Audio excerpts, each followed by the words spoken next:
Thank you so much for joining us tonight. My name is Barry Erickson, and I'm Community Engagement Coordinator here at Wheaton Public Library. Tonight, we are delighted to bring you this presentation on miracles along Roosevelt Road. Dr. Matthew J. Milliner holds an MA and PhD in art history from Princeton University and a Master's of Divinity degree from Princeton Theological Seminary. He is a seven-time appointee to the Curatorial Advisory Board of the United States Senate. He writes a free monthly column for Comment magazine entitled Material Mysticism and is the author of 2 books, The Everlasting People and The Mother of the Lamb. Please join me in welcoming Dr. Milliner. Hey, thank you. Thanks, Barry. Barry it's working great. Well, I saw Barry at the French Market in the summer. I was like, Barry, I think I got another one. She's like, you should come on by. So here we are in December, months later, with another Wheaton Public Library talk. I love coming here. Oh, it's going to come back, I'm sure. I'm quite positive. It will screen sharing has stopped because external display is disconnected. That's okay. It's okay. Oh, it's back. We have returned. We have returned. What should I press? OK. Oh, it's not. We got to reshare. Let's fix that. That's okay. All right, we'll get it re-going. Have we? All right.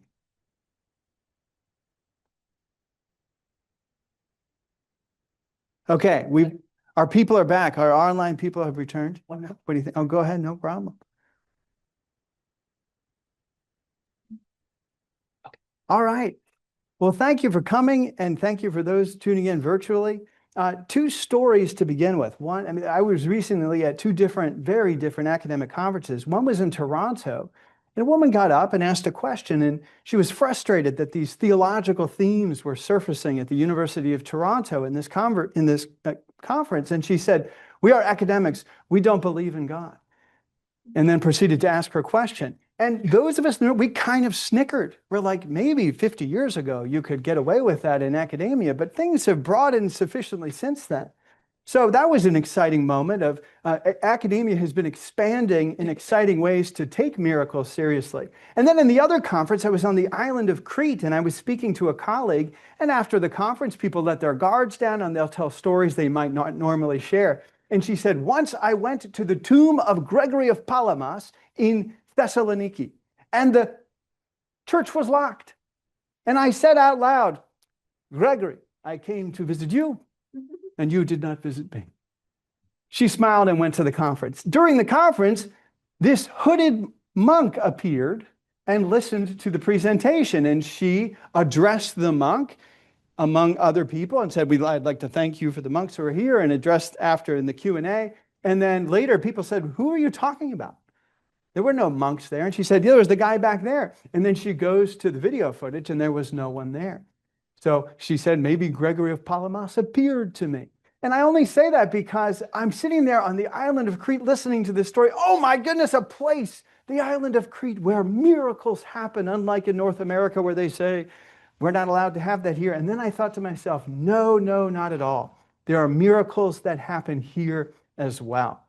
This talk was also could be called Miracle on 12th Street, because Roosevelt Road was once, as you'll soon see, called 12th Street. And so we might as well call it that as well. But I've just collected a series of miracles. You'll see that some of them are, you might say, real. Some of them I'm being a little facetious and funny, a little lighthearted. And I'm not lighthearted, however, about miracles. There's something serious about this. I have you have experiences with miracles, or maybe you have someone that needs a miracle. I have a friend right now. I am praying for a miraculous intervention with his health. So miracles are a real thing. And also not just miracles in some distant place like the island of Crete, but no, here where we live. I'm assuming that if you're listening to this, you probably have some connection to Wheaton, if you even know what Roosevelt Road is. And there's this great line from Simone Weil. Rootedness is perhaps the most important and least recognized need of the human soul, to be from a place. I love how the ancient saints were called, Ignatius of Loyola or Ignatius of Antioch, right? You were from a place. You were connected to that place. It doesn't mean you can't move around. Paul certainly did, but he's still, Paul connected to Tarsus. He's connected to it. So we have this need to be connected. And most of us, the first time we saw Roosevelt Road, probably our hearts didn't sing, right? This is my first introduction coming in from O'Hare for the first time in this community. I'm like, what is this place? These strip malls and I don't know. So all that to say, I'd like to redeem that if possible in the short time that we have together tonight. And so miracles. Why would I point to miracles in regard to Roosevelt Road? Now, I've got pictures, screenshots from books in my home to let you know that I and my wife have struggled with these texts. This was her text that I inherited. She was a philosophy major before I converted her to art history. And here she is reading David Hume, and I pored over it as well. Who is this guy Hume? And I remember reading it and saying, all right, we're in the 18th century, the age of skepticism, this so-called Enlightenment. It was really some kind of endarkenment where Hume decides that miracles are not possible. I'm not going to read through all this, don't worry, but I want to let you know I have. And I struggled with it, and I'm like, what do you mean? He's saying that miracles aren't allowed. He's saying that this kind of intrusion into the world as we understand it cannot be. And Hume had dominance for so long until more and more people, both immediately after he wrote and ever since, have essentially said Hume's argument is circular reasoning. Miracles cannot happen, he says. Uniform human experience shows that miracles don't exist, and therefore all reports of miracles are false. That is, miracles cannot happen. We just go around and around again in a hermetically sealed universe.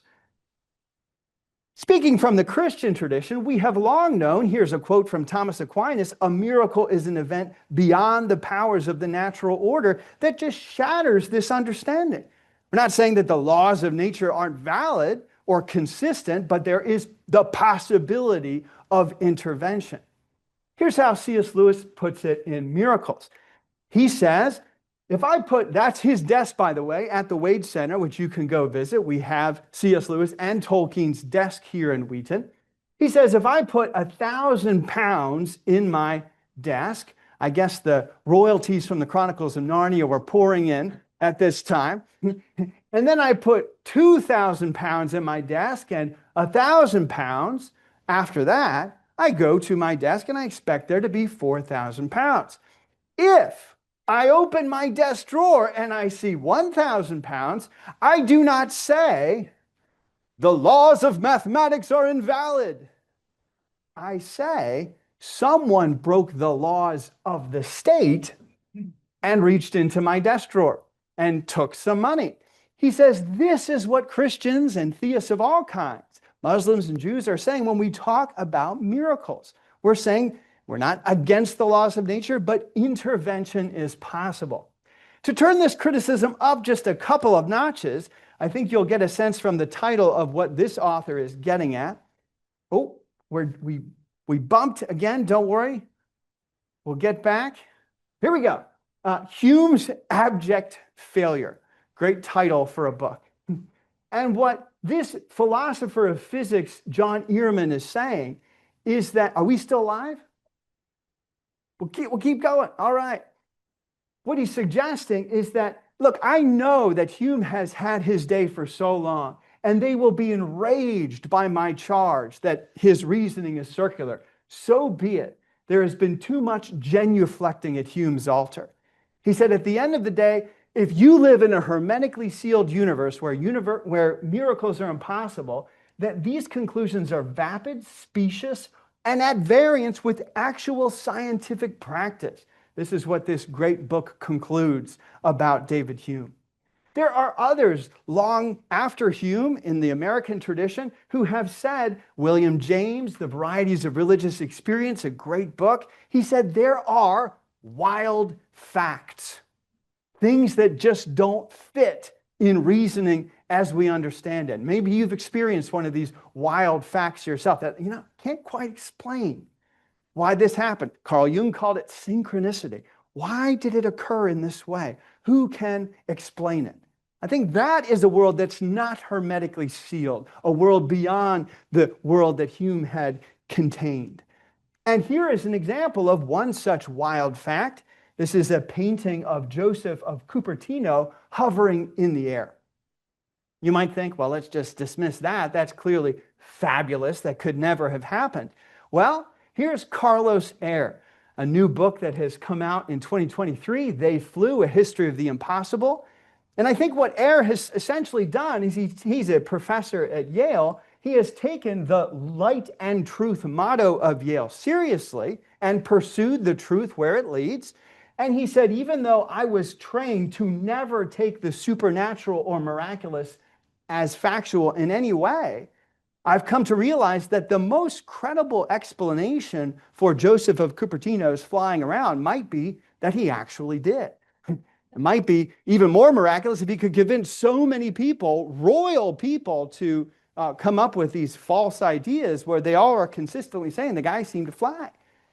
So my aim is to be as skeptical about strictly materialist interpretation of seemingly impossible events as about the actual occurrence of the events themselves. Ayer is saying, I've taken the Enlightenment ideal of skepticism and I've applied it to doubt itself. I've doubted my doubt as I investigate these phenomena. Really worth reading this book. And I think I would want to complement it with Ephraim Radner's book on the St. Medard miracles, because Ayer is pretty hard on Protestants, but when you read alongside of these other miracles that happened, there were signs that were placed when these Jansenists in Paris, miracles would happen. They said, by order of the king, God is forbidden to perform miracles here. Why? Because these sort of Protestant Jansenists were being confirmed by these miracles, and the Catholic Church tried to stomp it out. So really interesting. I think both Protestants and Catholics have been sometimes suspicious of miracles, but it seems that they sometimes happen. Here's how one person cooked up a cool AI image, Bethel McGrew. Hume was wrong. There are more interesting ways of thinking about reality.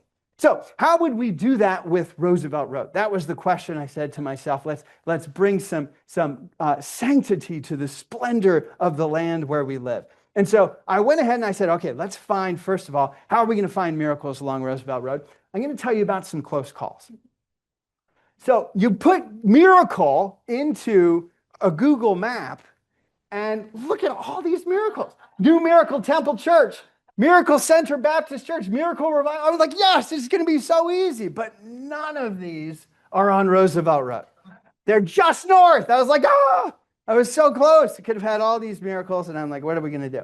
And the one miracle I did find in Google Maps on Roosevelt Road, I didn't think would convince any of you that it's worth talking about. And then I'm asking around. I'm looking for miracles on Roosevelt Road. Talked to some people at the Rotary Club, and they said, let me tell you about a book. Now, I already knew that there were medical miracles, doctors, saints, and healings in the modern world. This is an Oxford University Press book. There's a lot of scholarship on inexplicable events in hospital settings. And there happens to be one in Wheaton. Does anyone know this book? Really interesting. Physicians' Untold Stories by Scott Cole Baba. And he, at the end of his career, kind of says, I know a lot of physicians who've experienced something like this. I'm going to gather them together and make sure that people aren't exaggerating, that I get the testimonies right. And he writes this book so you can sort of trust the stories. And in one case, he tells of Grandma O'Hanlon. Woman's in a hospital room who's delivering her 5th child. The patient's grandmother, a midwife, walks into the room and says, don't take the anesthesia. Declining that anesthesia, the woman who is giving birth takes her grandmother's advice and declines it. And that, the doctors later determined, is what saved her life. Had she received that in these particular conditions, she would have died. So you might say, okay, what's the miracle? The grandmother had died 22 years before. And it's like, this is in the book. So anyway, I was really excited. I'm like, there's my miracle on Roosevelt Road. Talk done. But look at that. It's way south of Roosevelt Road. So Scott Cole Baba's medical practice was not far enough and not close enough to Roosevelt to count. And I thought, okay, how about the Glen House Food Pantry? And I thought of the great quote from John Chrysostom, feeding the hungry is a greater work than raising the dead. Wouldn't that be a great miracle on Roosevelt Road? Just that we feed the hungry. But, oh, so close. There's the Glen House Food Pantry near Trader Joe's, and there's Roosevelt. Doesn't count. And then I was like, I got the best miracle of all. I was so excited about Saturday. I was finishing this talk. I was like, we got this, right? Because right at the end of Roosevelt Road, what do you got? You got Soldier Field. And then, the Bears are at the top of the NFC North. I'm like, whoa, we got our first miracle. It's been completely debunked as of last night. They have been demoted. Green Bay is at the top, so there's nothing there. So those are my false starts.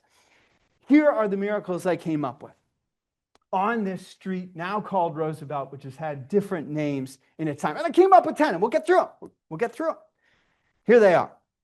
First of all, let's talk about why this place, I've always wondered this, why is it called Roosevelt Road? Now, and by the way, I'm going to show you this map. We go all the way to Dixon, Illinois. So we got a lot to work with here because in the form of Route 38, it goes all the way out to the Rock River. So as Chicago is growing, it's annexing this territory, annexing the neighborhoods of Chicago that we know of today. And because of that annexing, there was no comprehensive plan. There were 13 Washington streets in Chicago in 1901.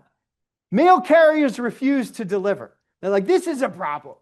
And some concerned citizen named Edward Brennan, the guy attended 600 city hall meetings, didn't get paid a dime. He was just helping out.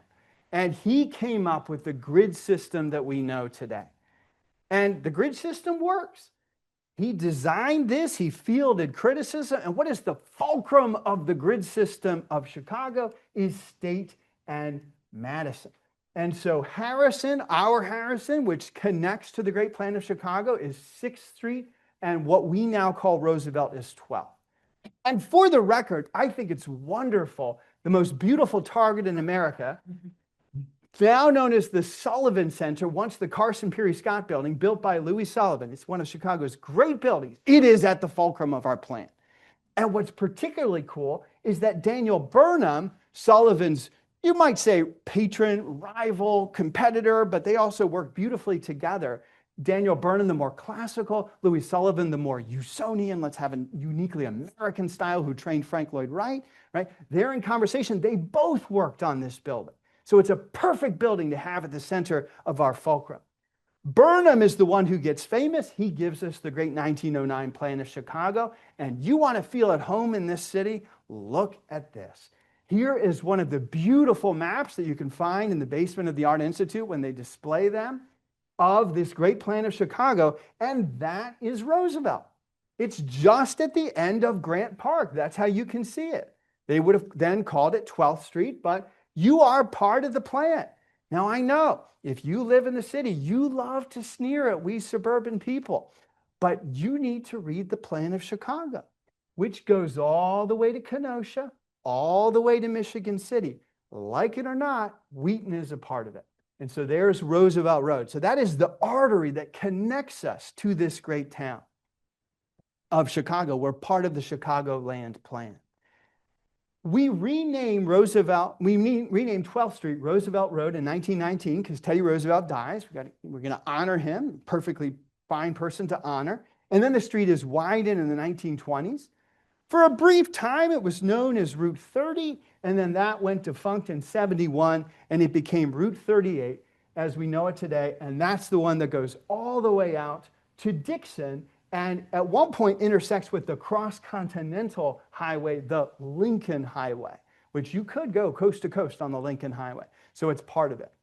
You all know the interstates come in, but amazingly, Roosevelt Road survives the interstates. And of course, as you know, you come right off of these and you're in a more domestic area leading to actual houses, which interstates never do. So I love how Roosevelt Road stuck around. There is a corridor plan for Roosevelt Road that the city is currently pondering.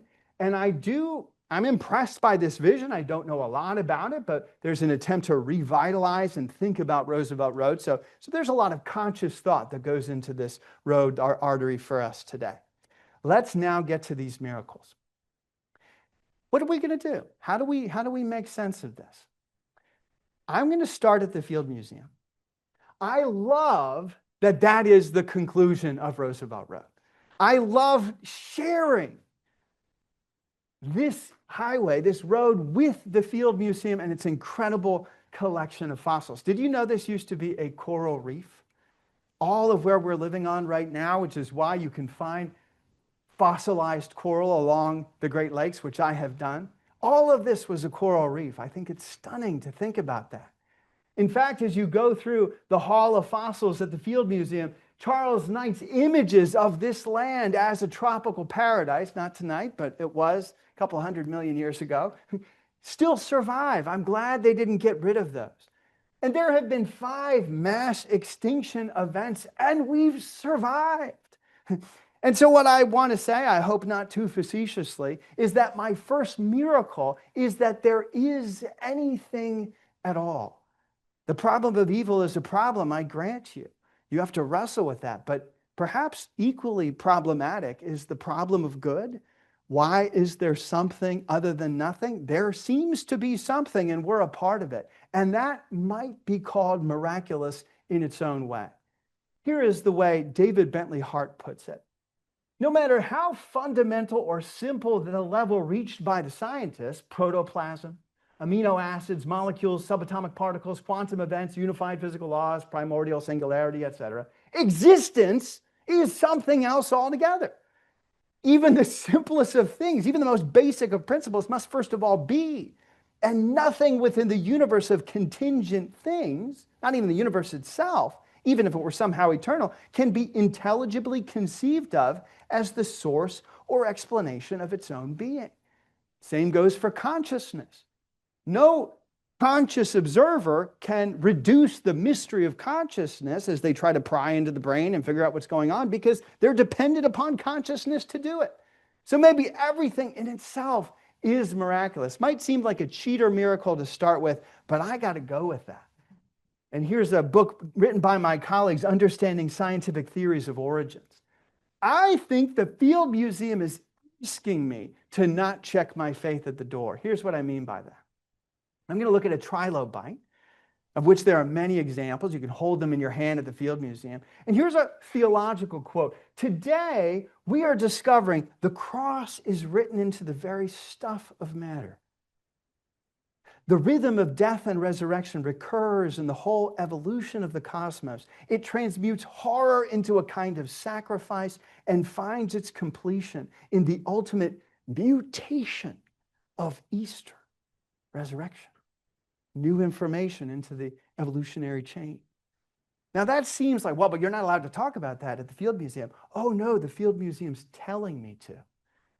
Because when I look at its most prized fossil, my favorite fossil of the Field Museum, and I hope yours as well, a woman who was dug up by Henry Field himself in 1926, and it caused convulsions around Chicago, and everyone wanted to go see it. I hope you've gone to see it yourself, because since they've reconstructed her.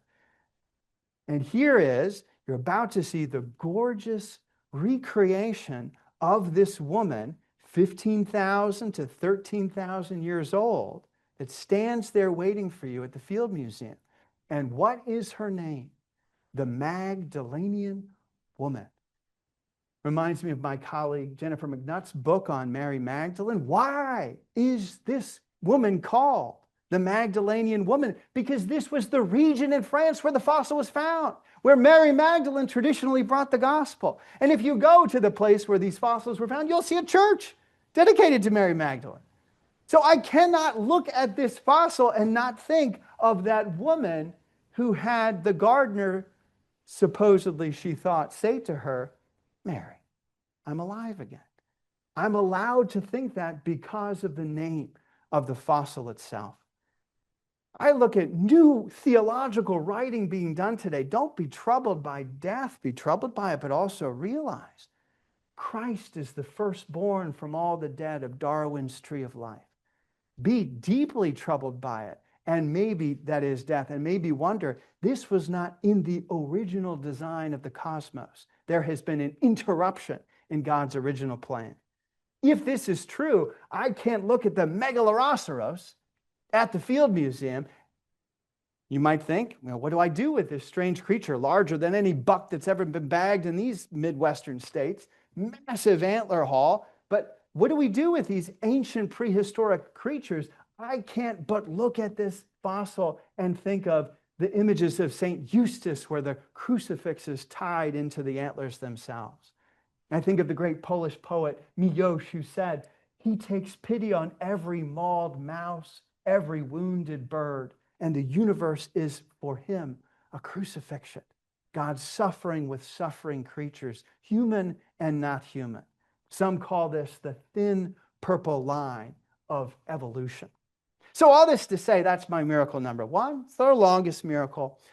Let's move on from the Field Museum and see what we have waiting for us. And what that is NEMA Chicago. NEMA Chicago is this massive high-rise. New market is what it's referred to, finished in 2019. It's deliberately echoing the Sears Tower, aka Willis Tower, with its bundle tube structure, and it is completely imposing. But if you can get inside, and you have to be really wealthy to get inside, and if you are a resident of NEMA Chicago, I will come apologize to you if you invite me over to your beautiful house, and we will talk about this, so we can do it. But this is what it's like on the inside. And you are in this fortress of luxury, but there is just no way to approach these buildings. I'm just checking with my feet. I walked from the Field Museum, walking down Roosevelt, and I saw this imposing structure that I could not enter into. And these are the people that it is marketing to. I misspoke, not the people, but the canines that the building is marketing to. Now, what do I think? Here's the thing about NEMA Chicago. I worry. Are we doing this to Wheaton? Are we making really expensive places to live that only the rich can afford? Are we trying to compete with NEMA Chicago? And I'm well aware that the Roosevelt Corridor Plan knows of this concern, has said this is a problem that we have these really expensive places. They say we've got all these new, but no one can afford to live there unless you're really wealthy. And so I'm glad, at least in my perusal of the Corridor Plan, that there is some awareness of this, and there's an organization, the Community Investment Corporation, that they're working with to try to make housing more affordable here. As you might say, what does this have to do with miracles, Matt? Well, miracle number two is that there's only one NEMA Chicago. They were supposed to build two. They were supposed to build twin towers. And I'm kind of excited that there's a limitation on the extremely ultra-rich housing. That's what it looks like today. This is what they wanted it to be. So please give that to me as our second miracle. Let's go up into NEMA Chicago and look out. There you can see Roosevelt Road. Let's follow it further to get to finally some traditional miracles. And here's our first. This one is a little wild. This is the Church of St. Francis of Assisi. You'll see it as you're driving along. There it is on the left, one of the first steeples that you see. This is the premier Hispanic congregation in Chicago, or at least one of them. And these beautiful windows depict the 20th century struggle for justice in Mexico and here. They're beautiful windows. And the devotion, if you ever attend a Mass at St. Francis, is very alive in this congregation. And you zoom in on this almost filleted Christ with ribbons of wounded flesh. And I admit is a little bit gruesome. But when I was there, I saw there were prayers inserted into the wounds. And I thought, well, life can be gruesome. I could understand why you would want a Christ who shares in that gruesomeness to overcome it. But that's not the miracle. Here it is. This is one of my favorite images of Guadalupe, because Guadalupe, being Our Lady of Guadalupe, the great center of Mexican Catholic devotion, and what's surrounding her is Juan Diego. And Juan Diego is the man who that tilma, his tilma, the image of Guadalupe appeared upon it. This is the miracle as it has been told. Now, I threw myself into the study of this great image because it's so important for North, Middle, and South America, for all the Americans. There's great books written upon it by a great Cambridge historian, D.A. Brading, a wonderful art historian, Jeanette Favreau Peterson in 2014. These are massive books, and let me summarize them for you. Here's my theory of image miracles, okay? We've got these images down here, all of which are claimed to be painted by St. Luke himself, okay? These are all examples of paintings that make that claim. We've got up here Veronica's veil. We've got up here another miraculous image appearance of Jesus' face on a cloth to King Abgar. These are presumed miracles in art history. Now, I'm an art historian, and I'm just going to tell you, I'm not sure that these are authentic miracles. I don't know if we knew enough about Mary and Jesus when he was so young, little baby Jesus, for Luke to go paint a picture. I'm not sure that's the case. What I do believe in, speaking as a Christian, is the miracles recorded in the New Testament. The miracle of the incarnation, the miracle of the resurrection primarily. And I think that these miracles that I don't necessarily believe in testify to and point to these other miracles. That's the way I redeem them. I hope you find that interesting. So I don't believe those as an art historian, but they tell us that God really did become human and you could have painted a picture of them. And Luke could conceivably have done that if he had the opportunity. So that's the way that I think about these. Now, there are some intermediate images that I think might actually be miraculous, namely the Shroud of Turin. Nobody can explain. If you can, take your million, because there's a standing offer, if anyone can actually replicate the Shroud of Turin, to just do so and collect your million. No one has received the money. I think the Shroud of Turin is an inexplicable image. You want to get a little mind-bending here. A recent book claims that maybe the way that the Shroud of Turin, which was wrapped around the dead body of Jesus, the only way to account for that image, one scholar says, is a body going through cloth. Kind of amazing. And so I believe in the possibility of miraculous images, but when it comes to Guadalupe, I'm not sure that she is one of them.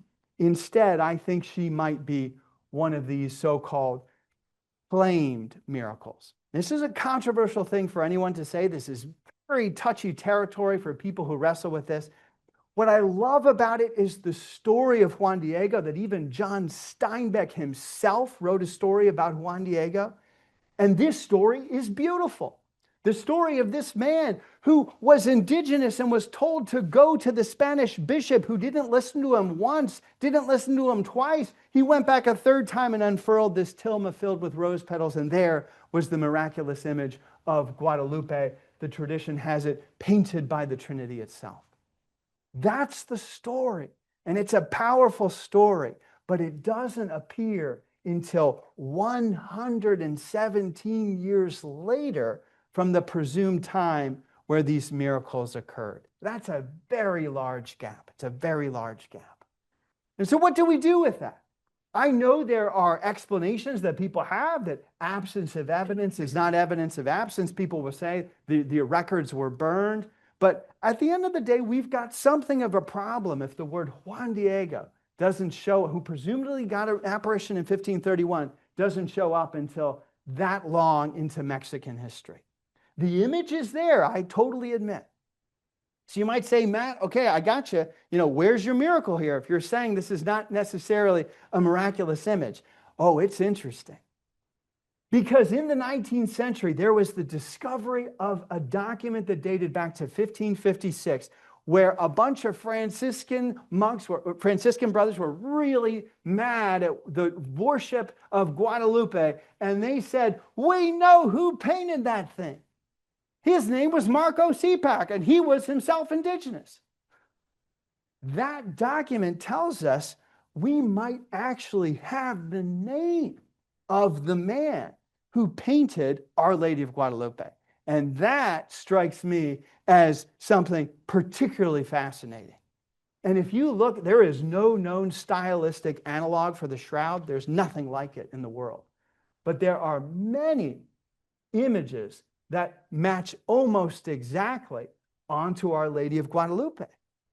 And so what I think is that this man, Marco Sipak, is aware of the iconography, and he decides to modify it a little bit and to deliberately make Mary look indigenous because he was indigenous himself. He gave her an olive skin color. He made her more humble than these aggrandizing European images. I think it's incredible that we actually know his name. If this is the painter, he's one of the most influential painters in all of human history, and he might not have gotten his due. I'm not saying that the miraculous things with Juan Diego didn't happen. I'm just saying this is the art historical miracle that's been overlooked. Okay, we got to keep going. We're cruising down Roosevelt Road. We get to our fourth miracle, which is the reason I called this talk the way it is. The first time I heard the words miracle on Roosevelt Road was at Holy Family Church, the institution that put Chicago Catholicism on the map. We won't go into it in great detail. We talked about it in a former library event, The Conscience of the Crusades. I went into the details of this, but I simply want to say that this building was preserved from the Chicago fire, and they claimed miraculously. And this is also the building where Mrs. O'Leary herself was a parishioner who got blamed for the Great Fire of Chicago, unjustly, by the way. And inside this church, the whole of Chicago is filled with beautiful churches dedicated to Our Lady of Perpetual Help, that image right there. And the most important of them all is Holy Family, because on the night of the fire, here he is, Father Damon himself. He was in the East Coast and he heard about the fire with the telegram, and he said, if only my church is saved, I will always have 7 lights burning to Our Lady of Perpetual Help, to whom he credited the miracle. And that's the story of Holy Family. And then when they almost tore the church down, they raised just enough money and time in the 90s to keep the church up. And that's why there were Chicago Tribune headlines, The Miracle on Roosevelt Road. It is a vibrant congregation today. Please go visit it. And there are the 7 lights burning before Our Lady of Perpetual Help to this day. So that's a pretty solid miracle. I love that story. It's at the heart of Chicago Catholicism. We're doing great. We got 4. We're still cruising.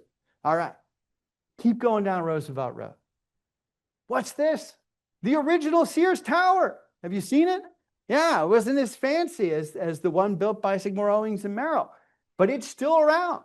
There's not much left around it, but the original Sears, of course, moved to another part of the city, and then until I don't even think they're still in business anymore, but you'll see it as you keep driving along. You keep going down Roosevelt toward us, and you will pass the great Route 66, and then the Des Plaines. And this is where our next miracle comes in. This is my excuse to talk about something I think genuinely miraculous. We'll see if you agree. This is 2025, the 350th anniversary of an extremely important event that not enough people have been talking about. And the shot clock is winding down on this year, so I'm glad you came to hear. The French are coming in, of course. This is all New France. It's not America as we know it today. And one guy decides to give up all his privilege. He was extremely educated. He learned 6 native languages when he comes to what is now North America. And I always like to say, if you'd like to cancel Father Jacques Marquette, you should tell him off in one of the 6 native languages that he had mastered, and you probably don't know any of them. So let his reputation stand. And here are the stories of his travel, an extraordinary person. And he gives himself away and goes into the Pays d'Ono, the upper country. That's where we live, the upper country compared to Quebec City and Montreal. They didn't know what was over here. That's where you live, in the upper country. And he comes down in this area. These are his different journeys, and we're going to talk about his later journeys. In 1673, he goes to the grand village of the Kaskaskia, and there are 500 elders, 1,500 men, not to mention countless women and children. It sounds like something from the gospel account, Sermon on the Mount. It's extraordinary. This happens in 73. They beg him to come back. He says, okay, you can go visit the spot. There's not much there other than an old hotel. They don't mark it. Thankfully, there is at least a beautiful church nearby that that has an honorary plaque for Père Marquette. So he's like, they want me to come back. So he goes back up to the Green Bay area, and then he finds himself wintering in Chicago in 1675, 250 years ago. So Marquette is wintering in Chicago. There's a plaque where he wintered. You can go visit it. And he's like, I just got to go back. The Kaskaskia, the part of the Illini Federation, they begged for me to return. And so he makes his way back there in 1675. They welcome him with open arms. He's so thrilled to have returned. He celebrates the Mass with them. They receive the gospel joyfully. And then he's contracted dysentery. He makes his way up to Ludington. On the way home to Ignis, and he dies. You might say, okay, well, thanks, Matt. It's a great story, but where's the miracle? Oh, but wait. It's a modern miracle. So in 1677, the Anishinaabe, another aspect of the Native American culture in this area, they loved Marquette so much that they went and exhumed his body. You got to really love someone to do that. And they brought it back to Ignis. You can go in Ludington to see the place where he died, but then you go all the way up to Ignis, and this is the heart of the Great Lakes area. It's not Chicago, of course, at this time in the world. It's where the waters converge in a place called St. Ignace, up here, way up near Mackinac Island. And so they brought his body back, and they were mourning. The Huron, the Ojibwa, the Odawa, the Potawatomi, all were mourning and celebrating this man's life as he was brought back to the mission that he called home in Ignis. The mission was abandoned. And then in the 19th century, the grave was rediscovered by a Native American. And he's like, well, what do I do with this? It seems like it's kind of important. And he gave it to a university, to Marquette University in Milwaukee, and there it stayed. And when I visited Milwaukee and Marquette with my students not too long ago, I said, yeah, I think Marquette's grave is here, but nobody quite knows where. His bodies are stuck in storage somewhere. That's the state of things. Well, for 15 years, this man, an Anishinaabe Indian himself, was talking to Marquette University to try to get the body back. And if you know anything about how academic administration works, you know that if you succeed, it's a miracle. And he succeeded. It took him 15 years. He built a birch bark box, which is a traditional Ojibwa form of art, for Marquette. And there was a ceremony where they went to this beautiful French chapel, brought wholesale from France to celebrate Marquette in the French Gothic style. And inside of this chapel, the Native Americans gathered, the university officials gathered, and from this beautiful box, the transfer of Marquette's remains were put into the birch bark box. And it was brought all the way back up to the home of Father Marquette in Ignis. And there is a gorgeous 20-minute documentary that you can watch called The Return that tells this beautiful story. And they reburied it. They took the marker and put it back where it belongs, all with indigenous celebration and honoring of this man. These are screenshots from the documentary. And in 2022, this happened. And after the event, somebody caught with their phone a bald eagle circling, almost as if in confirmation of the importance of this man. You can read all about it in the Christian Century. It's an extraordinary event. So I'm going to call that miraculous in its own way. That in our own time, instead of canceling Marquette, he has been honored by the indigenous like never before. And our relationships with the indigenous people, the Ojibwa in particular, through Wheaton College continues in a wonderful way. So we're going to call that Miracle 5. Does anybody understand what 6-7 means? All the kids are saying it. There's no explanation. There's no meaning. But people like 6-7, the young people will say this now. So I'm going to borrow this from them. And I'm going to say 6-7 is going to be, because we don't know what it means, it's going to be my general category for there must have been some miracles that have happened in these churches along Roosevelt Road. Right? I once walked into one of these churches. They didn't know who I was. It was pre-internet. And So they couldn't have said, hey, young man coming, Google him. That was not possible. And they just had words of prophecy that they had no reason to know those things. And I just broke down in tears in front of them. So I know miracles happen in these kind of places. So here they are, Sunshine Missionary Baptist Church. Look at this. All of these churches, these storefront churches must be honored. My favorite, this is the place I want to go to, Plain Talk. Plain Talk Missionary Baptist Church. I love it. So these beautiful things happen. And I'm not playing fast and loose with these places. Look, here is the beautiful Broadview Missionary Baptist Church as you go down Roosevelt Road. It's massive. And you might think, oh, it must be prosperity gospel, that place. Wait a second. I did some research. I found a sermon on the heart of the healer, and oh my goodness, I just heard integrity, not prosperity gospel.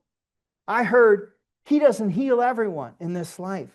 While we should pray for the healing, we should realize that sometimes his will is not to heal. Everyone wants a magic Jesus, but God is not someone to be used. So I just think there's a beauty to these churches. The miraculous happens, but we need not be dependent upon it. So Broadview Missionary Baptist, good on them. But then we get a miracle. This is Our Lady of Cicero. Have you heard of this one? Made headlines back in the 90s. You're cruising down Roosevelt Road, and you get to St. George's Antiochian Orthodox Church. Absolutely magnificent on the inside. You got to love the Orthodox Church. They know how to paint. And what you have is all of these recordings of the miracles that Christianity is premised upon, namely the incarnation, the resurrection, Pentecost. But let's go back to the incarnation and look at Mary and say, what's going on with her eyes?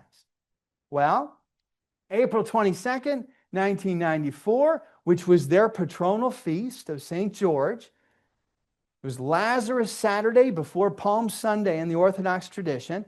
And someone goes up to the icon and it's like weeping. And it's like, is there something wrong with the icon? Is there a leak in the ceiling? What's going on? And they went up to the priest and he's like, I don't quite know what's happening. Well, it wept for 6 months.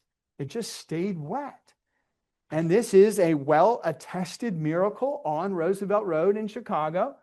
And it has since been known as the miraculous Lady of Cicero. The history of St. George has been full of miracles from the beginning, they say. Now, I know that there are instances in the Middle Ages. I'm a medieval historian of like the squeegees and fake miracles. Of course that stuff happens. But that the bogus stuff is there doesn't rule out the genuine article. I have seen one of these miraculous myrrh-bearing icons myself. We might call it like holy ectoplasm. And I just could not account for it. My wife and I were both at one of these traveling miracles where this icon oozed oil. There was no lever that I saw. And I talked to the priest and I said, what do I do with that? I don't have room in my worldview for this. He looked at me and said, oh, this is just to remind people that the real miracle is what happens at church every Sunday. But they forget that, so sometimes God sends these miracles. I was like, that's a pretty good answer. That was his job. So I think miracles happen. These image miracles can happen. You can pick up one of these candles. I have one at home, right? They say, here, take it home with you. You might say, oh, they're just doing it for profit. Well, there's an interview with the priest who'll tell you everything. And he's like, well, yeah, it did stay wet for 6 months and then it dried up. And well, now you can come still pray in front of it. And they asked him, he's like, well, he says what I said at the beginning of the talk, everything's miraculous. Why are you so interested in this icon? The fact that there is existence itself, it's a gift from God, he said. But then he's like, someone pressed him and said, well, why did the image of Mary begin to weep? And he's like, well, it's because we're all from the Holy Land here. And Mary's bringing our attention to the plight of Christians in the Middle East. I mean, what a beautiful answer. So, what do you make of it? Go visit it. The church is open. It's a beautiful place to visit. Our Lady of Cicero. All right, we're almost there. Thank you for hanging in. Okay, this one's a little weird. Everyone know the Queen of Heaven Mausoleum? Yeah, it's one of the, a little weird, I know, but for me to say this, but it's one of the coolest places to walk around. I love the stained glass windows in the Our Lady. If you just want to be alone and pray and just walk and see beautiful windows of international Virgin Marys. Very strange, but I think this is one of my first dates with my wife. I said, hey, let's go to Can you believe she latched onto this guy who took her to the Queen of Heaven? I'm like, you got to see this place. It's got tons of stained glass windows. It's a wonderful place. It's a wonderful place to visit. Here's a whole image dedicated, a whole sector dedicated to Our Lady of Perpetual Help, the icon of Holy Family. And so you have, I mean, it feels like the great final exam of Christian iconography. Throws a student into the Queen of Heaven mausoleum and have them identify as many windows as possible. It's kind of wonderful. And so among those windows is this one. So here's a window, and here's the reality, an image from the 1990s. And the story is that outside, this is my least favorite of them, I will admit. Outside of the Queen of Heaven mausoleum, there was this cross, and some guy claims that there were all these miraculous things that happened near the cross. So here was the Tribune article about it, and it happened in Hillside. And so this guy, Joe Reinholtz, a retired railroad worker, went to Medjugorje, which is one of the wildest and weirdest pilgrimage sites in all of the contemporary world. It's a crazy place, and wild stuff happens. And so he goes there, and he comes back, and he says, I was healed from blindness. And so here I was in my home, and the miracle kind of followed me, and I went to the cemetery. That's where I was healed, and then all these wild things started to happen. So maybe I shouldn't be so hard on it. It's kind of wonderful that there was an intervention, but is it authentic? I'm not quite sure. We just had a student present at Wheaton College on Medjugorje. It's a really interesting place, and these are the visionaries. It's funny to read about this stuff in the Middle Ages, and all of a sudden these are contemporary people in the 1980s who claim to have seen the Virgin Mary. The scientists studied them, and they're like, I can't explain it. It's kind of wild. And so this is a Catholic pilgrimage center that makes many Roman Catholics quite nervous. You might even interpret recent papal documents as trying to tamp down the devotion around Medjugorje. But nevertheless, outside of the Queen of Heaven mausoleum, there was a man healed at Medjugorje who says that at that particular cross, it was bleeding. And he had visions of Mary around in that area. And then all these people started to go. And so you can go see it today. I did not have any visions when I was there, but I was like, well, this is the place. It's still there. And my favorite line in regard is the Tribune is reporting on this. And there was a woman who works at the Queen of Heaven mausoleum, and she said, we have a nice, quiet cemetery here. And so could you please tamp down? So nevertheless, she seemed a little annoyed that all these people were coming here expecting miracles. Folks, there are a lot of miracles that we could go into. Again, I am just sticking to Roosevelt Road. That was number 9. Last one. We made it. Okay. We're going to go all the way to the end of Route 38 to Dixon.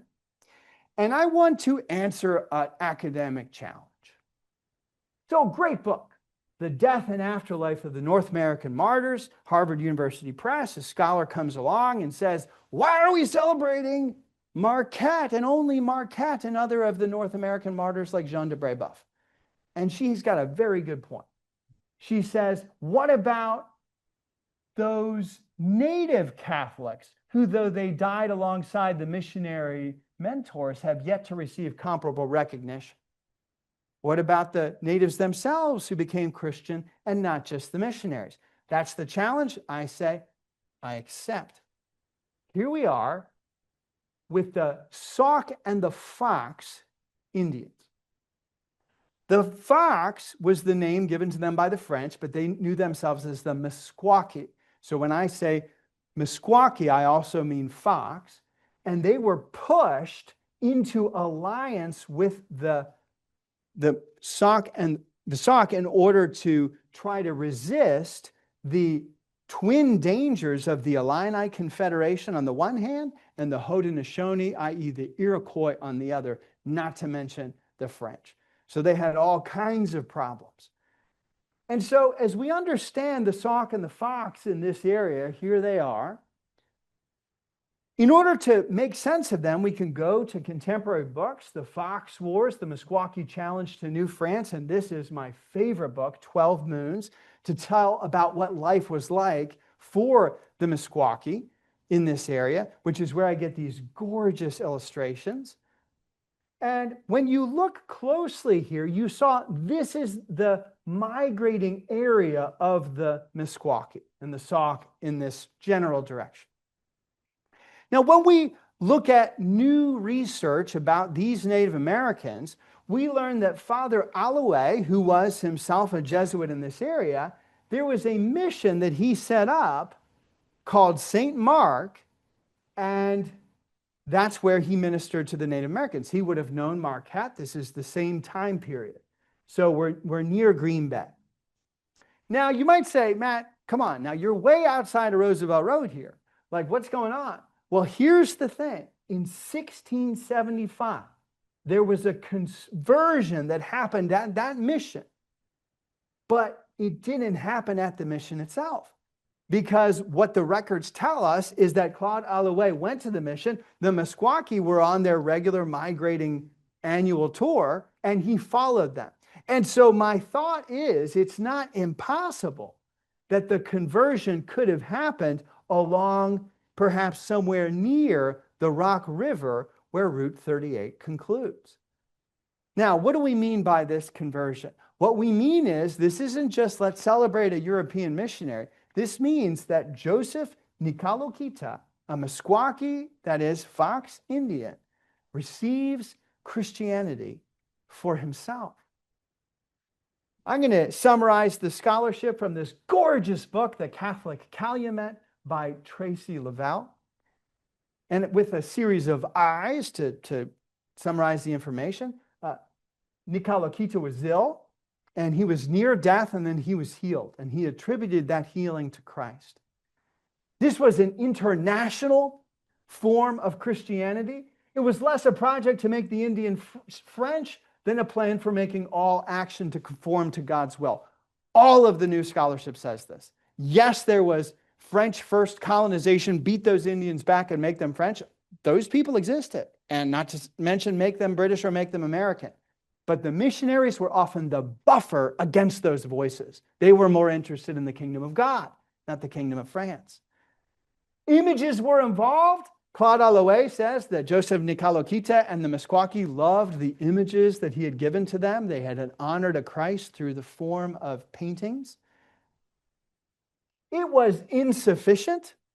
The missionaries said that our instructions alone won't work. You have to have the intervention of the Holy Spirit. In other words, you have to have the miraculous if any Meskwaki is going to become converted. It was integrated.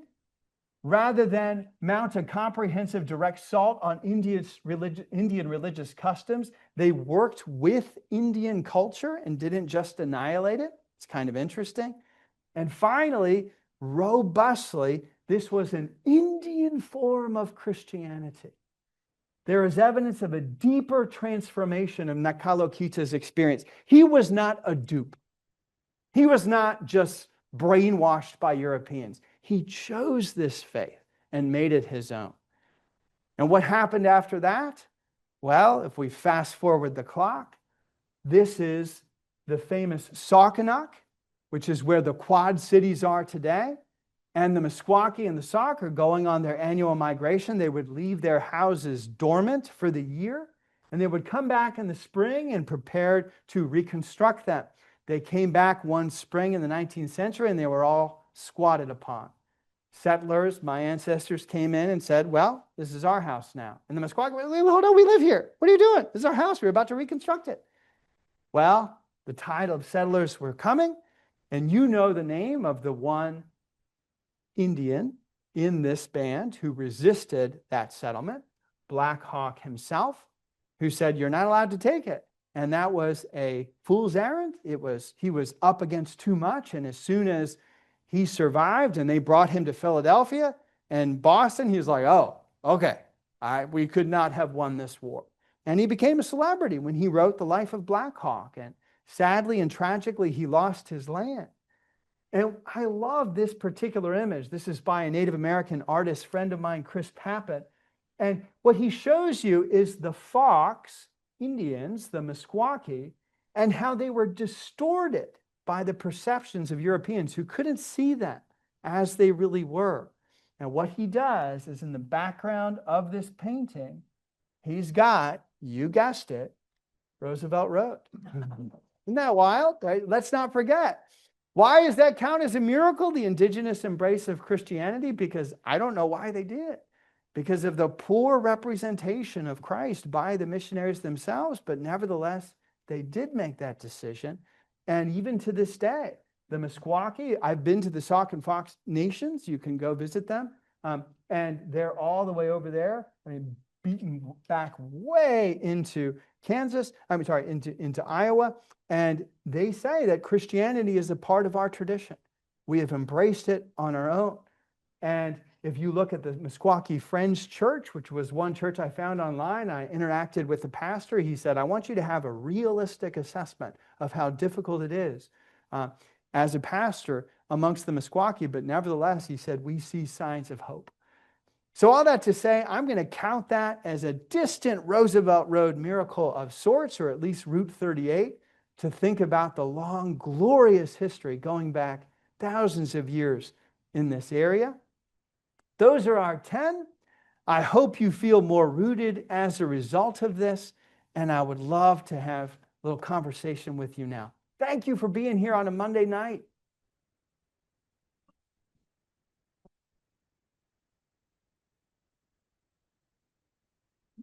Thank you so much. Just a reminder that all questions do need to be spoken to a microphone. We have one from our virtual audience already. Where is the plaque showing where Marquette overwintered? Yes, it's right on the Chicago River. It's on the south side. I visited it myself. I can't come up with the coordinates off the top of my head, but it's right there. I was there in the last couple of years. So if you it's right along the Chicago River. I think it's past 290, but it's in the heart of the city. So, but of the south part of the city. Great question. Go visit it. Go visit it. Thank you. Other questions?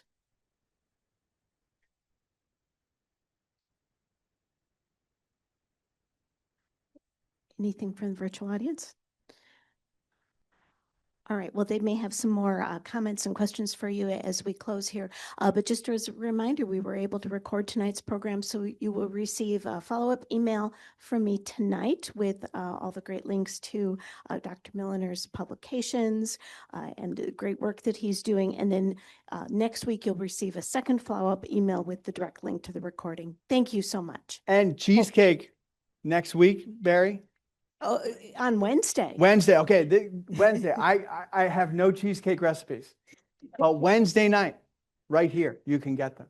Hey, folks, thank you so much for coming out tonight.